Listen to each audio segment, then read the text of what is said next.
नमस्कार मित्रांनो, बऱ्याच वेळेस तुम्हाला गुंतवणूक करत असताना कुठला स्टॉक बाय करायचा किंवा सेल करायचा ह्याचा प्रश्न पडलेला असतो. ह्याचं उत्तर म्हणजे ETF. ETF म्हणजे एक्सचेंज ट्रेडेड फंड्स. हा एक म्युच्युअल फंडाचा प्रकार आहे जो स्टॉक मार्केटमध्ये शेअर्ससारखा ट्रेड होतो. ETFमध्ये गुंतवणूक करून तुम्ही कमी खर्चामध्ये तुमच्या पोर्टफोलिओमध्ये डायव्हर्सिफिकेशन करू शकता. ETFचे फीचर्स कुठले कुठले आहेत हे आपण पाहूयात. Number 1, diversification.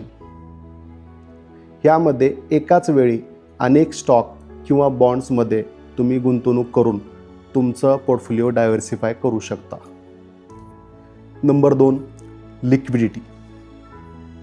ETF तुम्हाला इमिजिएट बाय आणि सेल करू शकता, जसं आपण शेअर्समध्ये बाय आणि सेल करतो. Number 3, flexibility. कमीत कमी अमाऊंटमध्ये सुद्धा तुम्ही ETFमध्ये गुंतवणूक करू शकता. Number 4, transparency. ETFमध्ये जी अंडरलाईंग असेट आहे ते तुम्हाला दिसते. अशा प्रकारे ETFचे फीचर्स आहेत. इंडियन मार्केटमध्ये कुठले कुठले ETFs आहेत ते आपण पाहूयात. Number 1, Nifty 50 ETF. यामध्ये अंडरलाईंग असेट जे आहेत ते निफ्टीच्या 50 कंपन्या ज्या आहेत त्या अंडरलाईंग असेट आहेत.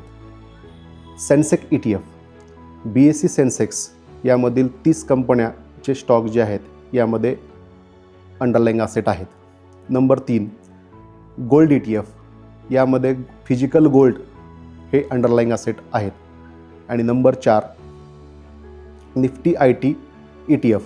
यामध्ये निफ्टी IT इंडेक्सच्या कंपन्या ह्या अंडरलाईंग असेट असतात.